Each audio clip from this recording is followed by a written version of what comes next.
యేసయ్యా మీకు స్తోత్రాలు, వందనాలు.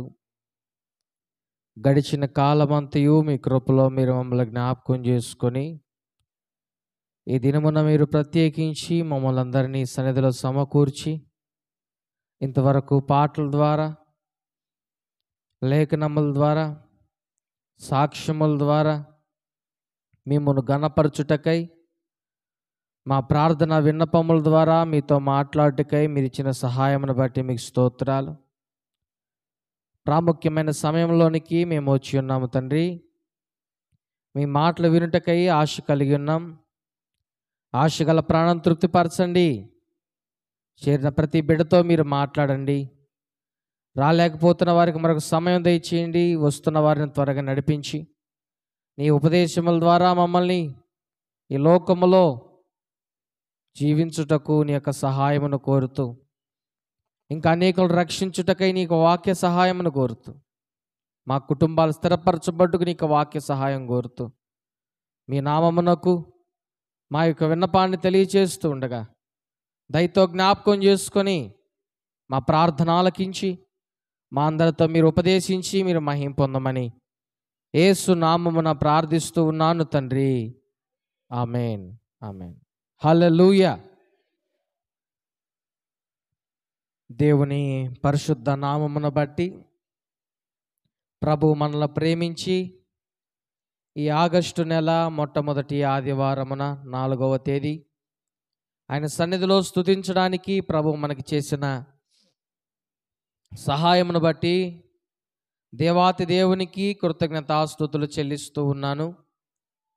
మరి దేవుని సన్నిధిలో సంతోషముగా పాటలు పాడుతూ స్తుతిస్తూ ఆసక్తిగా దేవుని నామాన్ని ఘనపరుస్తున్న నా ప్రియ సంఘమైన మీకు అందరికి కూడా వందనాలు.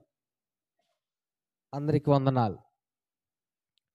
దేవుని యొక్క సహాయమును మనల్ని ఇంతవరకు నడిపిస్తూ ఉంది.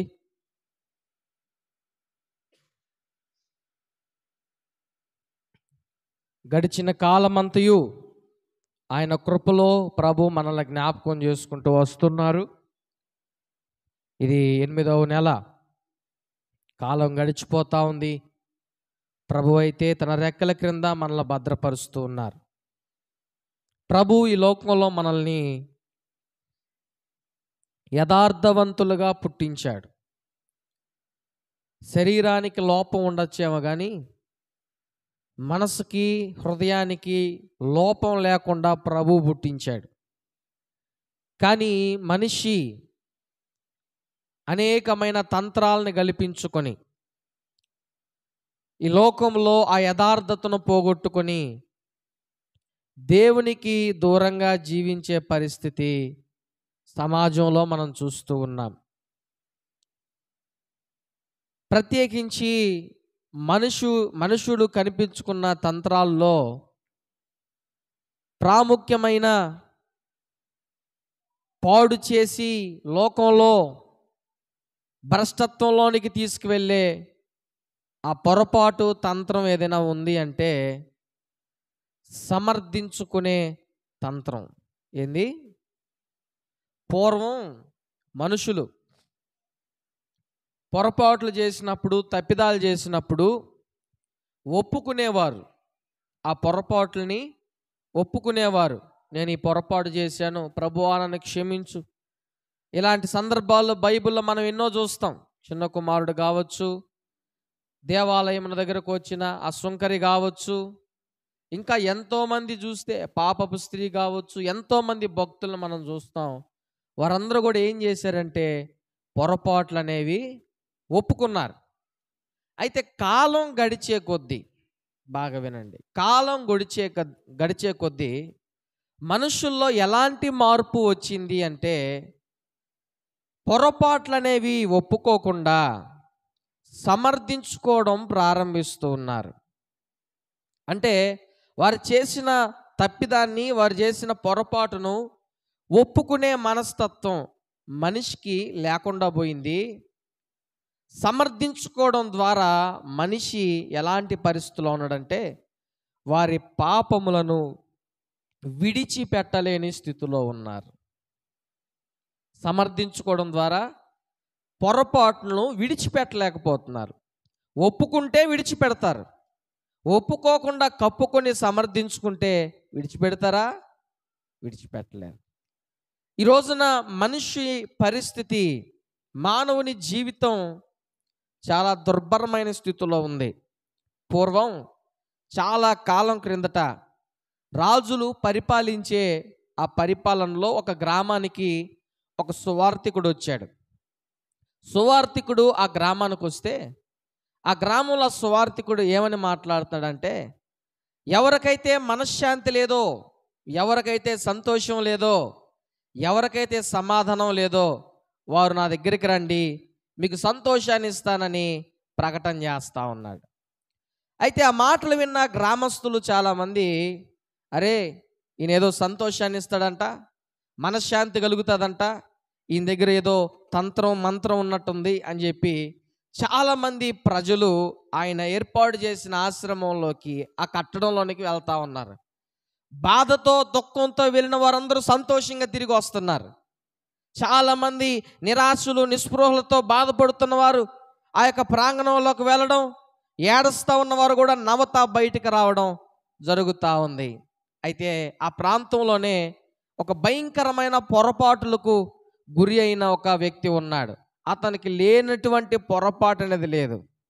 త్రాగుడు, వ్యసనము, జూదము, వ్యభిచారము, దొంగతనము, హత్యలు ఇలాంటివి ఎన్నో అతడు కలిగి ఉన్నాడు. అయితే అలాంటి పరిస్థితుల్లో ఉన్న వ్యక్తి చాలా దుర్భరమైన పరిస్థితిలో ఉన్నాడు. ఒక విధంగా ఆయన గురించి చెప్పాలంటే ఆయన పేరు చెడ్డయ్య అని చెప్పేదానికి ఆశ్చర్యం లేదు. ఏం పేరు? చెడుతనం అంతా ఆయనలోనే ఉంది. ఆయన పేరు చెడ్డయ్య. ఏం పేరు? చెడ్డయ్య. అంత చెడుతనం ఆ వ్యక్తిలో ఉన్నప్పుడు అలాంటి పరిస్థితుల్లో కొనసాగుతూ ఉన్నాడు. అయితే ఒక రోజున ఆశ్రమం ముందు ఆ చెడ్డయ్య అనే వ్యక్తి ఆగాడు. ఆ వ్యక్తి ఆగిన తర్వాత ఒక వ్యక్తి, అతనికి తెలిసిన వాడు, ఏడుస్తా ఆ కట్టడంలోకి వెళ్తూ ఉన్నాడు. ఏడుస్తా వెళ్తూ ఉన్నాడు. లోపలికి వెళ్ళాడు. తిరిగి వస్తా చాలా సంతోషంగా రావడం ఆయన చూశాడు. రేయ్, ఏంటి నువ్వు చాలా దుఃఖంతో వెళ్ళావు కదా అక్కడికి, మరి ఏంటి సంతోషంగా తిరిగి వచ్చావు, ఏంటి కారణం, ఏంటి విషయం అని చెప్పి ఆ చెడ్డయ్య అనే వ్యక్తి ఆ వ్యక్తిని అడిగితే, అన్నయ్య ఒకసారి నువ్వు కూడా వెళ్ళు, చాలా బాగుంది, ఒకసారి నువ్వు కూడా వెళ్ళేసిరా అన్నయ్య అని చెప్పి ఆ వ్యక్తి, సంతోషంగా వచ్చిన వ్యక్తి ఆ వ్యక్తితో చెప్తే, ఆ వ్యక్తి కూడా ఆ కట్టడంలోనికి, ఆ సువార్తికుడు ఏర్పాటు చేసిన ఆశ్రమంలోనికి వెళ్ళాడు. వెళ్ళిన తర్వాత, ఏం పాస్టర్ గారు, నీ దగ్గరకు వచ్చిన వారందరూ దుఃఖంతో వస్తున్నారు, ఏడుస్తూ వస్తున్నారు, తిరిగి వచ్చేటప్పుడు మాత్రం సంతోషంగా వెళ్తున్నారు, ఏంటి ఆ తంత్రం, ఏంటి ఆ మంత్రం, ఏం చేస్తున్నావు ప్రజల్ని అని చెప్పి ఆ వ్యక్తి ఆ సేవకుని అడిగిన తర్వాత ఆ సేవకుడు అన్నాడు, అయ్యా తంత్రం కానీ మంత్రం కానీ కనికట్టు కానీ ఏది నా దగ్గర లేదు. నేను చెప్పే విషయం ఏంటంటే, వచ్చిన వారితోటి మీలో ఉన్న పొరపాట్లు ఏదైనా ఉంటే ఆ పొరపాట్లు విడిచిపెట్టి ఇక్కడి నుంచి వెళ్ళిపోండి, ఒక్కటైనా విడిచిపెట్టండి, మీ జీవితాలు బాగుపడతాయని చెప్తున్నాను. వచ్చిన వారు అలాగే మాటకు లోబడి ఇదిగో ఈ గ్రంథం మీద ప్రమాణం చేసి వారు ఏం చేస్తున్నారంటే వారి యొక్క పొరపాట్లో ఒక తప్పిదాన్ని విడిచిపెట్టి వెళ్తున్నారు. వెళ్తూ ఉండగా వారికి సంతోషం, ఆనందం కలుగుతుంది అని ఆ వ్యక్తితో, చెడ్డయ్యతో చెప్పాడు ఆ సువార్తికుడు. అప్పుడు అంటాడు, నీలో కూడా ఏదైనా పొరపాటు ఉంటే విడిచిపెట్టి వెళ్ళు అంటాడు. అప్పుడు నేను మనసులో అనుకున్నాడు, నాలో లేని పొరపాటు ఉంటే కదా ఏం విడిచిపెట్టాలి? వ్యభిచారం చేయకపోతే ఒళ్ళు ఒప్పుకోదు, దొంగతనం చేయకపోతే డబ్బులు ఉండవు, ఎవరైనా చంపకపోతే ఓడనన్ను చంపేస్తాడు, ఏది విడిచిపెట్టాలో ఇతనికి అర్థం కావట్లేదు. అప్పుడు బాగా ఆలోచన చేసి ఆ సేవకుడితో ఒక మాట చెప్పాడు, సార్ సరే నేను ఈ రోజు నుంచి అబద్ధాన్ని విడిచిపెడుతున్నాను అని చెప్పి ప్రమాణం చేసి వెళ్ళిపోయాడంట. ఏంది? అబద్ధం అని నేను చెప్పను అని చెప్పి ప్రమాణం చేసి వెళ్ళిపోతే ఆ రాత్రే దొంగతనానికి వెళ్ళాడు. ఎవరో? ఆ చెడ్డైన వ్యక్తి. వెళ్ళిన తర్వాత ఆ గ్రామంలో ఏ ఇంటికి దొంగతనానికి వెళ్ళాడంటే రాజుగా ఉన్న ఇంటికే దొంగతనానికి వెళ్ళాడు. అప్పుడు ఆ రాజ్యంలో, ఆ గ్రామాన్ని, ఆ ప్రదేశాన్ని, ఆ ఊరిని, ఆ పట్టణాన్ని పరిపాలిస్తున్న రాజు ఎవరైతే ఉన్నారో ఆయన కూడా మారువేషం వేసుకొని నా ప్రజలు ఎలా ఉన్నారని చూడడానికి బయటకు వచ్చాడు 12 గంటల ప్రాంతంలో. రాజు మారు వేషం వేసుకొని గేటు దగ్గరకు వచ్చాడు, దొంగ కూడా గేటు దగ్గరకు వచ్చాడు ఎక్కదామని. ఇద్దరు ఒకే దగ్గర కనపడ్డారు. అప్పుడు ఆ రాజు అన్నాడు, రే ఎవర్రా నువ్వు అన్నాడు. నేను దొంగని అన్నాడు. ఏమన్నాడు? నేను దొంగని అన్నాడు. ఎందుకు అన్నాడు? అబద్ధం చెప్పడం మానేశాడు కదా. అబద్ధం చెప్పడం మానేశాడు కాబట్టి నేను దొంగని అన్నాడు. ఆ తర్వాత ఈడన్నాడు, నువ్వెవరు అన్నాడు. ఆయన మారు వేషంలో అన్నాడు కదా, నేను కూడా దొంగనే అన్నాడు రాజు. ఏమన్నాడు? నేను కూడా దొంగనే అన్నాడు. సరే ఆ ఇంట్లోకి వెళ్ళి మనం దొంగతనం చేద్దాం పోదాంపా అని చెప్పి రాజుని ఈ దొంగని ఇద్దరు కూడా ఇంట్లోకి వెళ్ళారు. ఒక ఇనప బీరువా ఉంది. ఇనప బీరువా తీయంగానే దాంట్లో 7 వజ్రాలు ఉన్నాయి. ఏమన్నాయి? 7 వజ్రాలు ఉన్నాయి. అప్పుడు ఆ రాజు అనే దొంగతో చెప్పాడు ఈ దొంగ, రేయ్ నువ్వు 3 వజ్రాలు తీసుకో, నేను 3 వజ్రాలు తీసుకుంటాను. ఒక వజ్రం మనకి ఎట్లాగో తెగదు కాబట్టి అది అక్కడే వదిలేద్దాం అని చెప్పాడు. అంటే సమానంగా పంచుకోలేరు కదా ఆ 7వ వజ్రాన్ని. అందుకని 3 తీసుకున్నాడు, 3 ఆయనకి ఇచ్చాడు, 1 మాత్రం ఆ బీరువాలను వదిలిపెట్టేసి వచ్చేసాడు. ఉదయం లేసేసరికి చాలా గందరగోళం జరుగుతుంది. రాజు ఇంట్లో దొంగలు పడ్డారంట, అంత మొత్తం ప్రాచారం అయిపోయింది. అప్పుడు రాజు ఆ ప్రాంతంలో ఉన్న దొంగలందరినీ పిలిపించాడు. దొంగలందరినీ పిలిపిస్తే వాళ్ళు ఈడు కూడా ఉన్నాడు, చెడ్డయ్య అనే వ్యక్తి. అప్పుడు ఒక్కొక్కరు అడుగుతున్నాడు, నువ్వేనా దొంగతనం చేసిందంటే ఈయన వంతు వచ్చినప్పుడు నువ్వేనా దొంగతనం చేసింది? ఓ నేనే దొంగతనం చేశాను. ఏం చెప్తున్నాడు?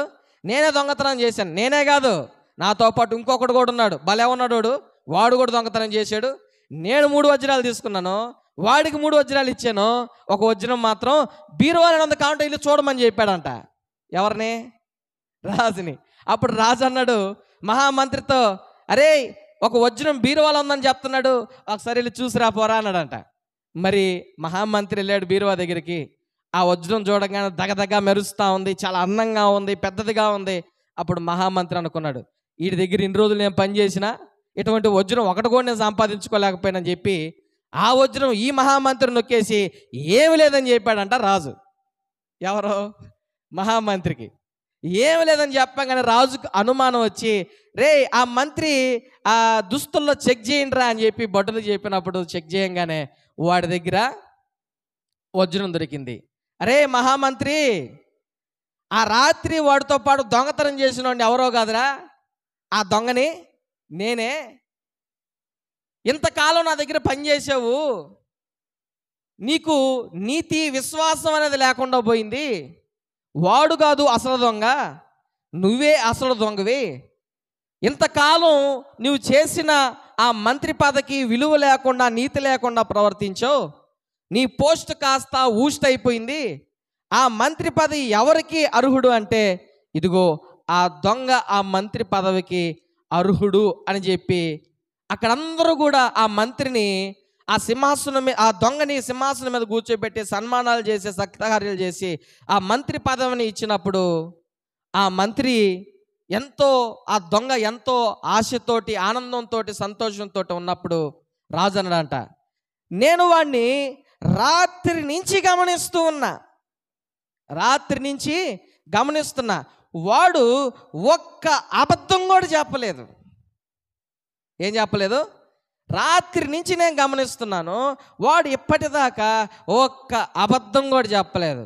అలాంటి వ్యక్తే నా రాజ్యానికి మంత్రి కావాలని ఆ మంత్రి పదవిని కాస్త ఆ దొంగకి ఇచ్చి సత్కరిస్తే ఆ మంత్రి, ఆ దొంగగా మారిన మంత్రి అనుకుంటున్నాడు, ఒక్క పొరపాటు విడిచిపెడితేనే నేను ఇంత బాగా దీవించబడ్డానే, ఇంకా నా పొరపాట్లన్నీ విడిచిపెడితే ఆ రాజు కంటే గొప్పవాడిని అయిపోతానేమో అనుకున్నాడు ఆ చెడ్డయ్య అనే వ్యక్తి.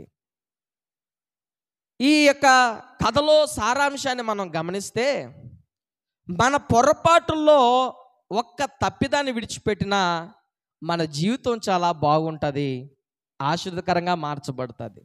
అందుకే బైబిల్లో ఉన్న మాట ఏంటో తెలుసా?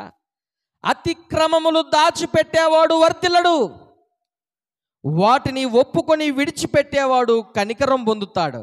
సామెతల గ్రంథం 28వ అధ్యాయము 13వ వచనంలో ఉన్న మాట అది. ఏంటంట? అతిక్రమములు దాచిపెట్టుకునేవాడు వర్ధిల్లడంట, వాటిని ఒప్పుకొని విడిచిపెట్టేవాడు వర్ధిల్లుతాడు. ఈ రోజున చాలామంది విడిచిపెట్టలేకపోతున్నారు పొరపాట్లు, ఒప్పుకోలేకపోతున్నారు.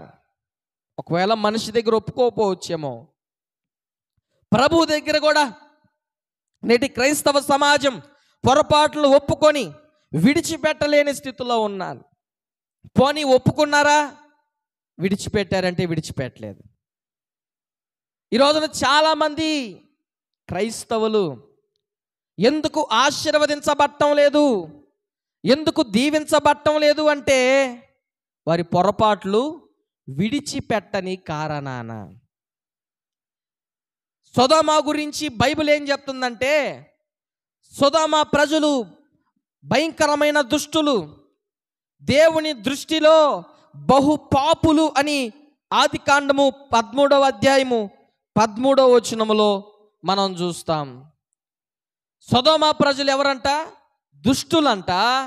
దేవుని దృష్టికి బహు పాపులుగా ఉన్నారని అక్కడ వాక్యం సెలవిస్తుంది. అయితే అలాంటి ప్రాంతంలో ఉన్న లోతు తన కుమార్తెలను వివాహం చేసుకునేదానికి ఏర్పాటు చేయబడిన తన అల్లులతో ఏం చెప్తున్నాడంటే, ఆదికాండము 19వ అధ్యాయము 14వ వచనాన్ని మీరు చూడగలిగితే అక్కడున్న మాటను దయచేసి చదవాలని కోరుతూ ఉన్నాను. లోతు బయటకు వెళ్ళి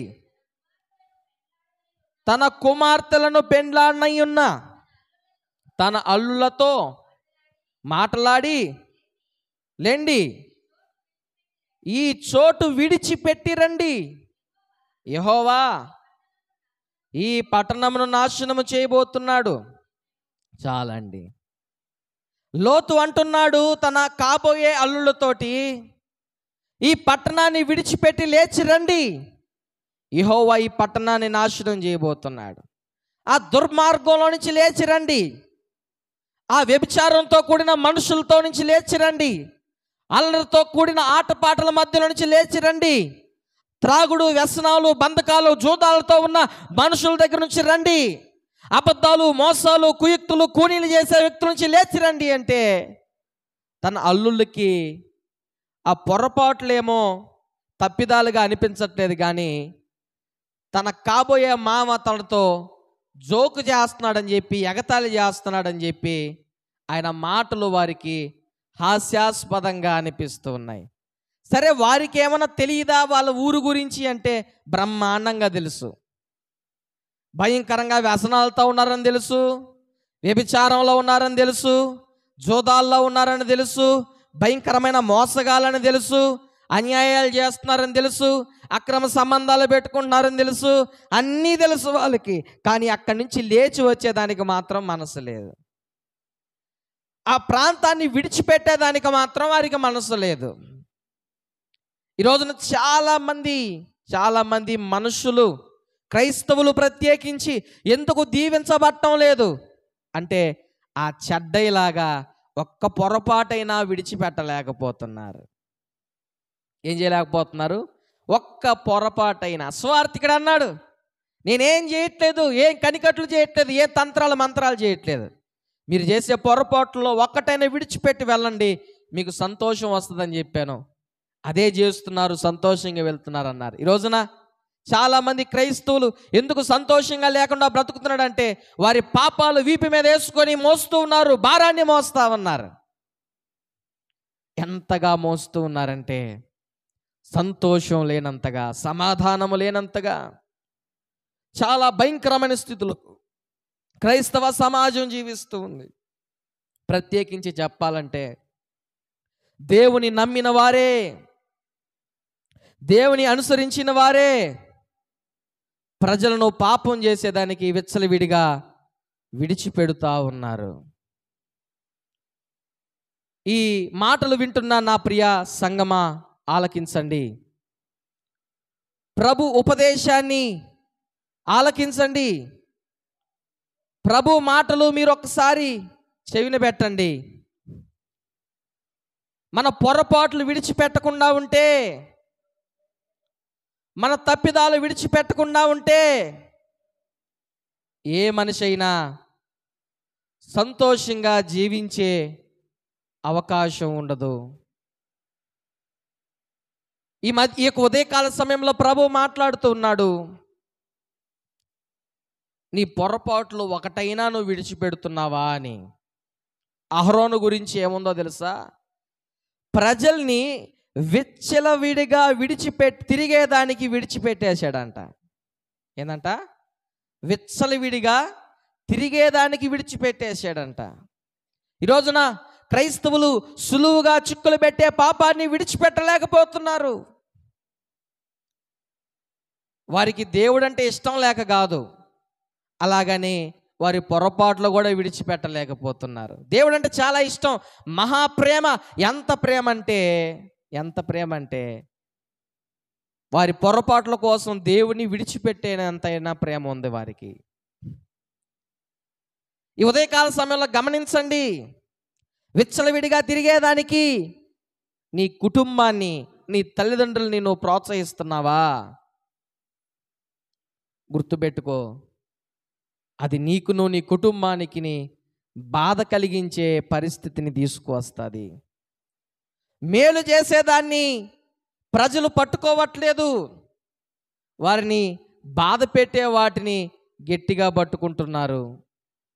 మేలు చేసే వాటిని విడిచిపెట్టేస్తున్నారు, వారిని బాధ కలిగించే వాటిని పట్టుకొని జీవిస్తూ ఉన్నారు. సామెతల గ్రంథంలో ఉన్న మాట ఏంటో తెలుసా? జీవం కలిగిన ఉపదేశాన్ని గట్టిగా పట్టుకోండి. 4వ అధ్యాయం 13వ వచనంలో ఉంది. సామెతలు 4వ అధ్యాయం 13వ వచనంలో ఉన్నమాట, జీవము కలిగిన ఉపదేశాన్ని, జీవమై ఉన్న ఉపదేశాన్ని మీరు గట్టిగా పట్టుకోండి. గట్టిగా పట్టుకోలేని స్థితిలో, మేలు చేసేదాన్ని అనుసరించలేని స్థితిలో, సాంగ్యాలు, పారంపర్య చర్యలు, ఈ లోకపరమైన కట్టడలే మనుషులకి ప్రాపకమైపోయి ఉన్నాయి. దేవుని ఆజ్ఞలను పాటించే క్రైస్తవ సమాజం నేటి దినాల్లో లేకుండా పోతా ఉంది. గుర్తుపెట్టుకోండి, నీలో ఉన్న పొరపాటులో ఒక్కటి విడిచిపెట్టినా చాలు, నువ్వు దీవించబడతావు. ఆ విడిచిపెట్టిన మనసే అన్నిటినీ విడిచిపెట్టేదానికి కూడా ప్రభువు నీకు సహాయం అనుగ్రహిస్తారు. ఉదయకాల సమయంలో గమనించండి, మేలు చేసేదాన్ని గట్టిగా పట్టుకోకుండా కీడు చేసేదాన్ని గట్టిగా పట్టుకుంటున్నారేమో. అదే మాట యేసయ్య శాస్త్రులతో పరిశీలతో అంటున్నాడు. ఏమంటున్నాడో చూడండి. మార్కు సువార్త 7వ అధ్యాయము 8వ వచనాన్ని మీరు చూడండి దయచేసి. మార్కు సువార్త 7వ అధ్యాయం 8వ వచనం, మీరు దేవుని ఆజ్ఞను విడిచిపెట్టి మనుషుల పారంపర్యాచర్యములను గైకొనుచున్నారు, మరియు ఆయన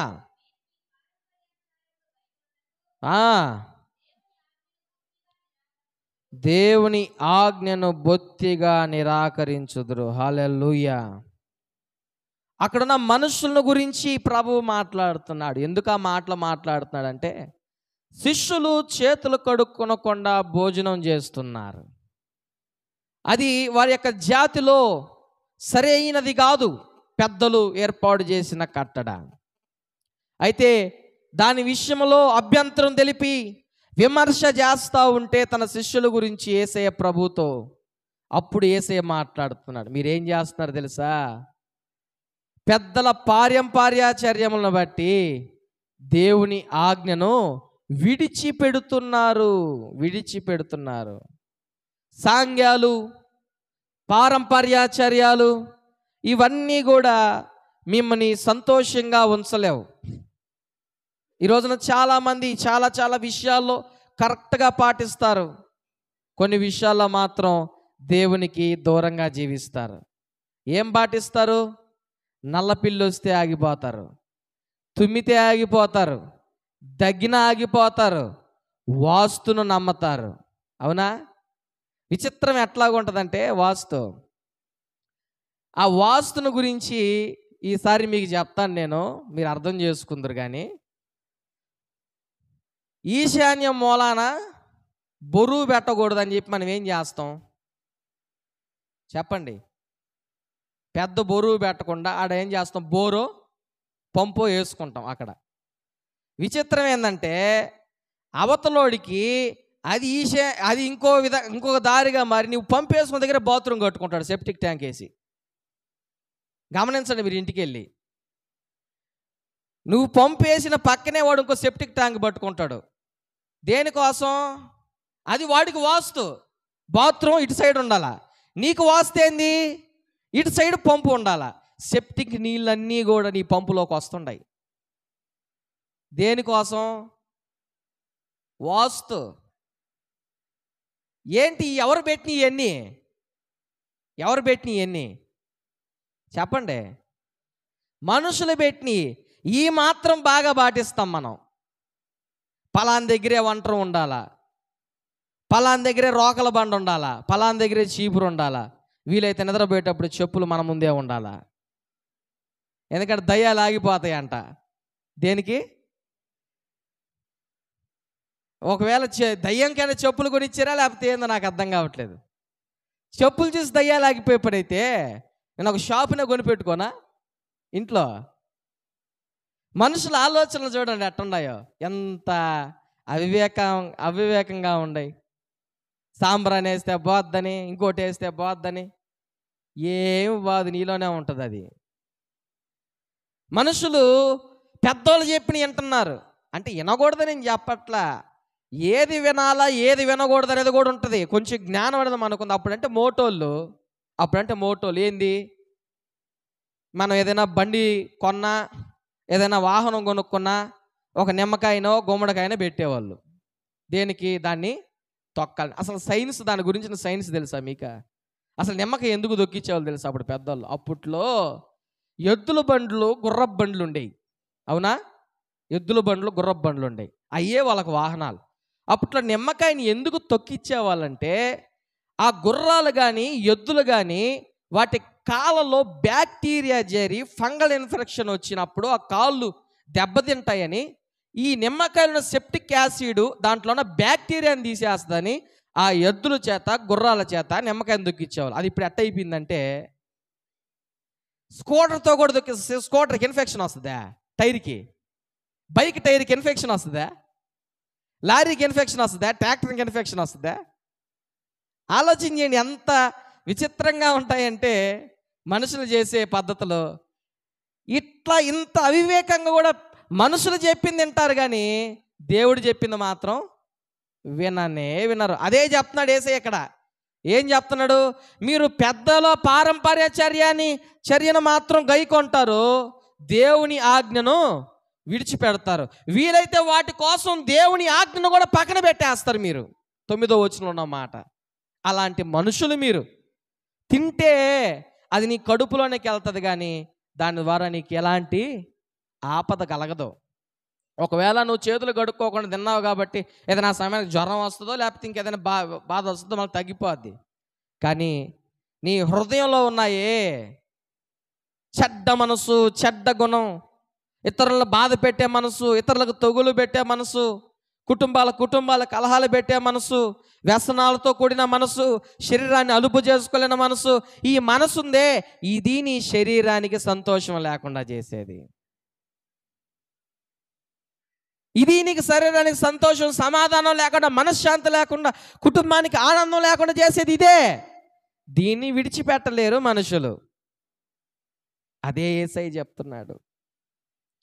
ఈ ఉదయకాల సమయంలో దేవుని మాటలు వింటున్న ప్రియులారా, దేవుని కొరకు ఎలాంటి దాన్నైనా విడిచిపెట్టే క్రైస్తవులుగా మనం ఉండాలి. యేసయ్య నామం కొరకు దేనినైనా త్యజించే హృదయం మనకు రావాలి. యేసయ్య శిష్యుల గురించి ఉంటాయి మాటలు మత్తయి సువార్తలో 4వ అధ్యాయం 20వ వచనంలో ఏముంటుందో తెలుసా? వారంట యేసయ్య పిలవగానే వారి వలలను, వారి పడవను విడిచిపెట్టి వచ్చేశారు. వారు దోణిను విడిచిపెట్టి వచ్చారు. మత్తయి సువార్త 4వ అధ్యాయం 20లో ఉన్న మాట. యేసయ్య కొరకు వారి యొక్క కష్టార్జితమైన వారి యొక్క సంపదను విడిచిపెట్టారు. 22వ వచనంలో ఏముంటుందంటే అక్కడే 4వ అధ్యాయం 22వ వచనంలో తమ దోణెలను వారి యొక్క తండ్రిని అంటే వారి కుటుంబాన్ని కూడా వారు విడిచిపెట్టి యేసయ్య మాటను బట్టి వచ్చేసారు. ఈరోజు మీ కుటుంబాన్ని మీరు విడిచిపెట్టబడలేదు. అవసరమైతే ఒకవేళ నీతికి వ్యతిరేకమైతే విడిచిపెట్టాలి, ఇప్పుడైతే విడిచిపెట్టాల్సిన అవసరం లేదు. అయితే వారు తన కుటుంబాన్ని, తన జీవనాధారాన్ని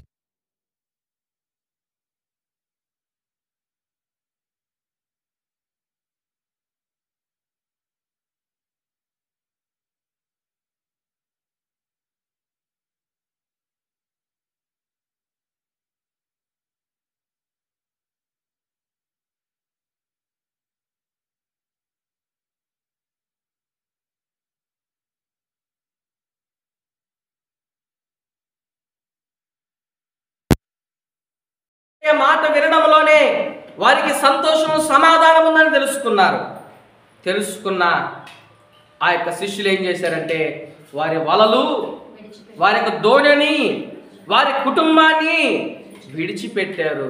ఈరోజు నీ పొరపాట్లు విడిచిపెట్టలేవా? చాలా చిన్నది, చాలా స్వల్పమైంది. నీ దృష్టిలో అది పెద్ద పొరపాటు కాకపోయి ఉండొచ్చేమో, ప్రభువుకి అది బాధ కలిగిస్తూ ఉంటే దాన్ని విడిచిపెట్టవచ్చు కదా. చెడ్డయ్య అనే వ్యక్తి అబద్ధాన్ని విడిచిపెట్టి మహామంత్రి అయ్యాడు. ఈ రోజున నీవు కానీ నీ యొక్క పొరపాటులో ఒక్కటైనా విడిచిపెడితే నువ్వు మహామంత్రి అవుతావో కావో నేనైతే చెప్పలేను, కానీ నువ్వు సంతోషంగా ఉంటావని మాత్రమైతే చెప్పలేను. గట్టిగా చెప్పడం హల్లెలూయా. నువ్వు మంత్రివి, రాజువి, ఈ లోపల అధికారివి అవుతావో అవలేమో నేను చెప్పలేను, కానీ నువ్వు సంతోషంగా మాత్రం ఉంటావని మాత్రం చెప్పగలను.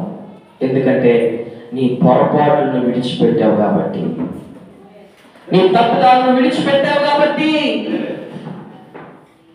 గుర్తుపెట్టుకో, యేసయ్య శిష్యులు తమకు సమస్తాన్ని విడిచిపెట్టారు. అందుకే ఒకసారి అంటాడు పేతురు, అక్కడ వేసేస్తాడు, అయ్యా నేను సమస్తమును విడిచిపెట్టి నిన్ను వెంబడించాను కదా, అయితే మాకు ఏమి ప్రయోజనం అంటాడు. సరే, ప్రయోజనం చెప్పాడు.